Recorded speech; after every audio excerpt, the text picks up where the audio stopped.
The air hung heavy with anticipation as I paced the length of our dimly lit living room, each step a laborious effort against the weight of impending motherhood.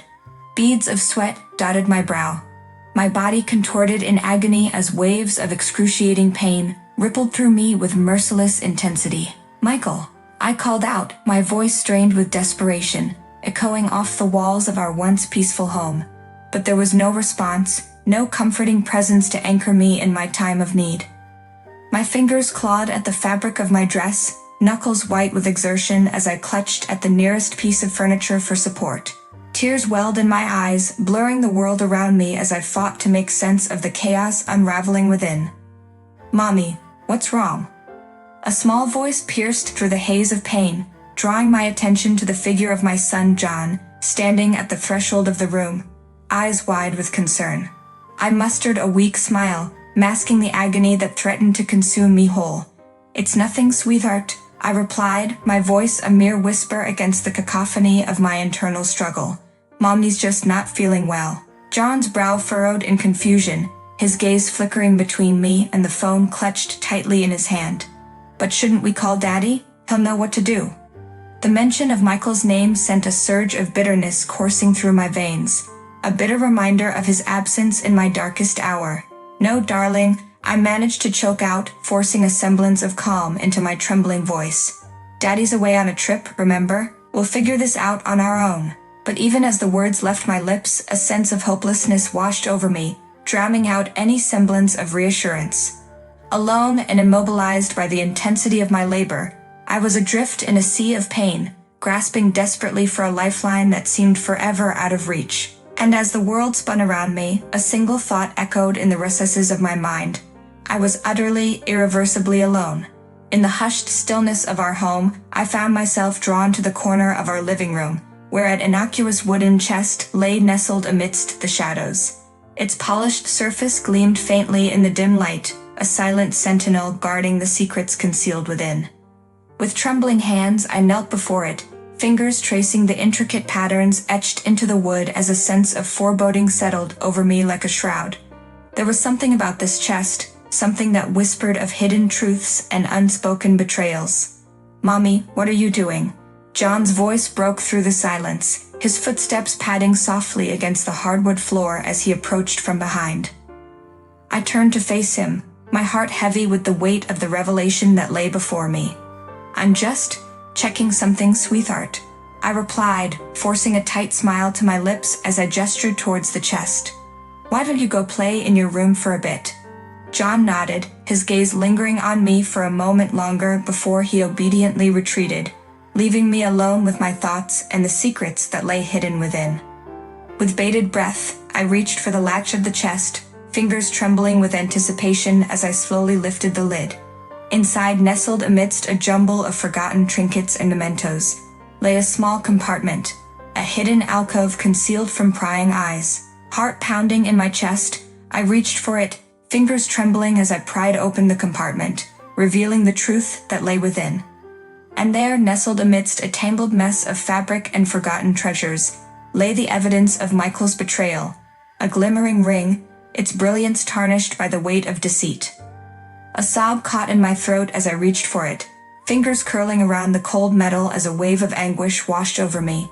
How could he? How could Michael betray me in such a callous manner, leaving me to face this ordeal alone?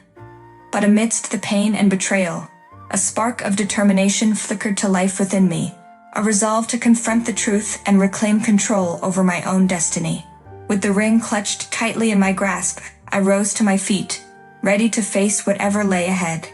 The weight of Michael's betrayal bore down upon me like a suffocating blanket, smothering the flicker of hope that struggled to ignite within. But as I clutched the evidence of his infidelity in my trembling hands, a fire blazed to life within me, a fire fueled by the searing pain of betrayal and the determination to reclaim what was rightfully mine.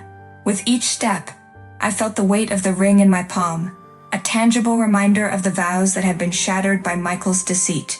But rather than succumb to despair, I embraced the anger that burned within me, channeling it into a single, unwavering purpose, to unleash my revenge upon the man who had forsaken me. "Mommy, where are we going?" John's voice pierced through the silence, his eyes wide with curiosity as he trailed behind me, a silent witness to the storm that raged within. I turned to face him, a flicker of sadness dancing in my eyes as I forced a smile to my lips. "We're just going for a walk, sweetheart," I replied, my voice strained with the effort to maintain composure. "Just you and me."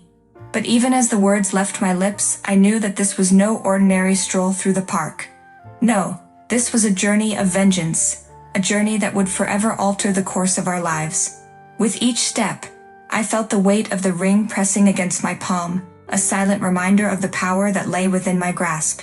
And as we arrived at our destination, a secluded beach, bathed in the golden light of the setting sun, I knew that the time for reckoning had come. I watched from a distance as Michael's mistress, Jessica, arrived, her gaze flickering nervously as she scanned the sandy expanse for any sign of the precious ring. Unbeknownst to her, it lay safely tucked away in my pocket, a weapon waiting to be unleashed upon its unsuspecting victim. "Mommy, what are we doing here?" John's voice broke through the silence, his eyes wide with confusion as he gazed up at me, his small hand clutching mine in a silent plea for reassurance. I knelt before him, a sense of determination burning brightly within me as I met his gaze with a steely resolve. "We're making things right, sweetheart," I replied, my voice firm with conviction. "We're taking back what's ours," and with those words I rose to my feet, ready to unleash my revenge upon the man who had wronged me.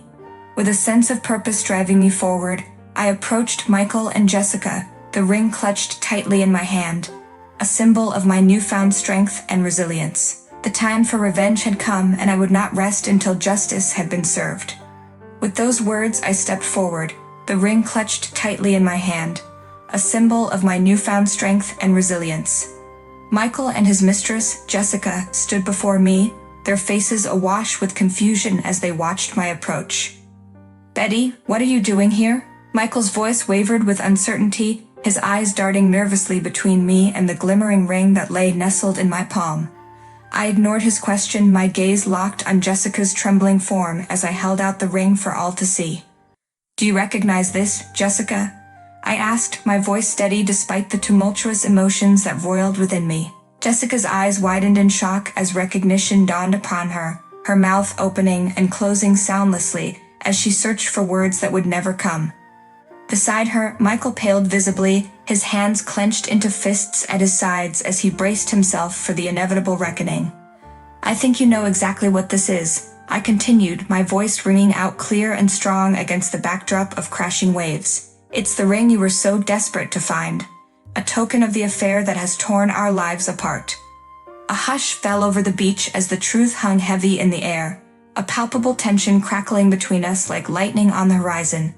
And then with a single motion, I tossed the ring into the sand, watching as it disappeared beneath the shifting grains, swallowed by the relentless tide. "Betty, please," Michael pleaded, his voice choked with emotion as he reached out towards me, his eyes pleading for forgiveness that would never come. But I held my ground, my resolve unyielding as I turned away from him, leaving him to grapple with the consequences of his actions. The time for forgiveness had passed, replaced by a fierce determination to reclaim control over my own destiny. And as I walked away, John's hand clasped tightly in mine, I knew that I had taken the first step towards healing, a step towards a future defined not by betrayal, but by the strength and resilience that had always resided within me. As the waves of revelation crashed upon us, the fallout from Michael's betrayal reverberated through our lives like aftershocks from an earthquake. In the wake of his exposed affair, our once stable world crumbled, leaving behind a landscape scarred by deception and broken promises. In the days that followed, I found myself navigating a labyrinth of legal proceedings and financial negotiations, each step a reminder of the tumultuous journey that lay ahead. But amidst the chaos, there was a glimmer of hope, a lifeline extended by my in-laws, offering support and stability in the face of uncertainty.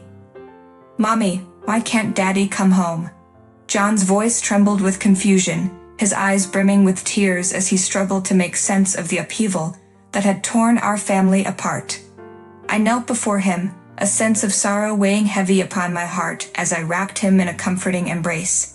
"It's complicated, sweetheart," I replied, my voice faltering with the weight of unspoken truths. But we'll get through this together, I promise. And as I watched John's tear-stained face, a sense of determination settled over me, a resolve to weather the storm and emerge stronger on the other side. But even as we forged ahead, the fallout from Michael's betrayal continued to cast a long shadow over our lives. His job, his reputation, all gone in an instant, consumed by the flames of his own deceit. And yet, amidst the wreckage of his downfall, there remained a glimmer of justice, a measure of financial stability secured through the alimony I had fought so hard to obtain. Betty, are you sure about this? Michael's voice crackled over the phone, his tone laced with uncertainty as he grappled with the consequences of his actions. I sighed, the weight of his betrayal pressing heavily upon me as I met his gaze with a steely resolve. Yes, Michael, I replied, my voice firm with conviction. I'm sure. It's time to face the consequences of your choices. And with those words, I ended the call, leaving behind the echoes of a past that could never be erased. The fallout from Michael's betrayal had left us battered and bruised, but amidst the wreckage, there remained a glimmer of hope, a beacon guiding us towards a future defined not by deceit, but by the unwavering strength and resilience that had carried us through the storm. As the dust began to settle and the wounds of betrayal slowly healed, I found myself drawn to a new path, one paved with pixels and passion, where words became weapons and stories became solace. With a camera in hand and a fire in my soul, I embarked on a journey into the digital realm, carving out a space for myself in the vast expanse of the internet. In the quiet hours of the night, I sat before the glow of my computer screen, pouring my heart and soul into each video I created. With each click of the mouse, I peeled back the layers of my own pain, offering a raw and unfiltered glimpse into the reality of life after betrayal. Mommy, what are you doing? John's voice broke through the silence, his eyes wide with curiosity as he peered over my shoulder at the glowing screen before us. I turned to face him, a smile tugging at the corners of my lips as I gestured towards the computer. I'm making videos, sweetheart, I replied, my voice tinged with excitement. Videos to help other people who are going through what we went through. John's eyes lit up with understanding, a sense of pride swelling within him as he watched me work. That's amazing, Mommy, he exclaimed, his voice filled with awe. You're helping so many people.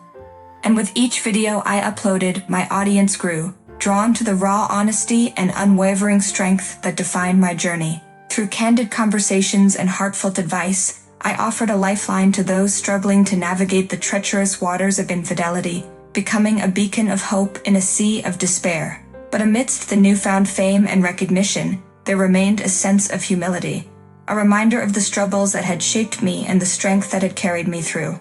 For as much as I had found solace in sharing my story with the world, I knew that my journey was far from over. Betty, you've done something truly remarkable. A voice crackled over the phone, its tone filled with admiration and respect. I smiled, the warmth of recognition washing over me as I met the gaze of the caller on the other end of the line. Thank you, I replied, my voice tinged with gratitude. But the real reward lies in knowing that I've helped others find hope in their darkest moments.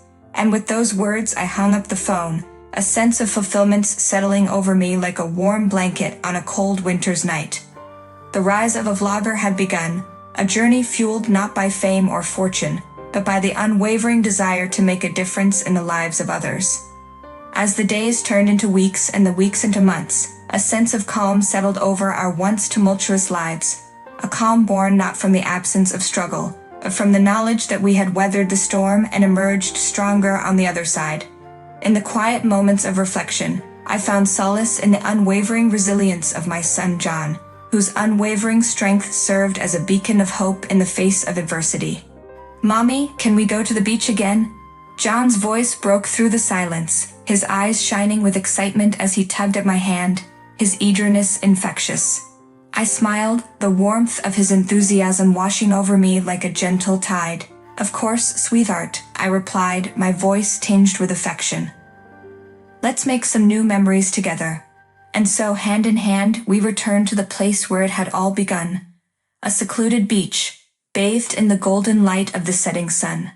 With each step, I felt the weight of the past lifting from my shoulders, replaced by a sense of peace and acceptance that had eluded me for so long. As we walked along the shoreline, John's laughter rang out like music in the air, a joyful reminder of the resilience that had carried us through our darkest days. And as we watched the sun dip below the horizon, casting long shadows across the sand, I knew that we had finally found our place in the world, a place defined not by the trials we had faced, but by the strength and resilience that had carried us through. "Mommy, I'm happy." John's voice broke through the silence, his eyes shining with contentment as he leaned against me, his small hand clutching mine in a silent gesture of solidarity. Tears welled in my eyes as I looked down at him, overwhelmed by the depth of his wisdom and the strength of his spirit. "I'm happy too, sweetheart," I replied, my voice choked with emotion. "I'm so grateful to have you by my side." And as we watched the stars begin to twinkle in the night sky, a sense of peace settled over us like a blanket, wrapping us in its comforting embrace. For in that moment, amidst the gentle lull of the waves and the whisper of the breeze, I knew that we had found our place in the world, a place defined not by the trials we had faced, but by the resilience and acceptance that had carried us through.